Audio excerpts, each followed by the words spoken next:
പ്രജിനേക്കാൾ കൂടുതൽ എനിക്കൊന്ന് സംസാരിക്കുന്ന ആര്യ.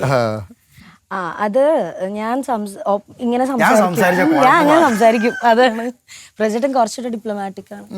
അല്ല, അവള് കുറച്ചുകൂടെ ഓപ്പണാ. അവളെങ്ങനെ എന്തും അങ്ങനെ നോക്കില്ല, അങ്ങോട്ട് പറഞ്ഞുവിടും. ഈ തുറന്നു പറച്ചിൽ എപ്പോഴെങ്കിലും പ്രശ്നം വന്നിട്ടുണ്ടോ?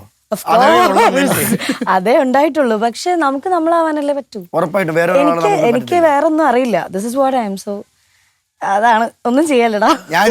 ഞാൻ കുറച്ച് പക്ഷെ ഒന്ന് ഫിൽട്ടർ ചെയ്യും. ഞാൻ പറയണോ എങ്ങനെ പറയണോ അതൊന്ന് ഞാൻ ചിന്തിക്കും, ഒന്ന് അത്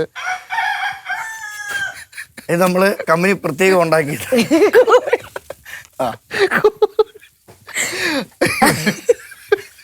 അതെനിക്കതല്ല, ഈ കോഴി ഇങ്ങനെ കൂവിക്കൊണ്ടിരുന്നാലേ ചേട്ടൻ ഇങ്ങനെ വീഡിയോസ് ഒക്കെ വരുന്നുണ്ട്. മൊത്തത്തില് ഈ ഒരു വോയിസും ഏട്ടന്റെ സംസാരം എല്ലാം കൂടെ മൊത്തത്തിൽ ഒരു വൈബ് കിട്ടും.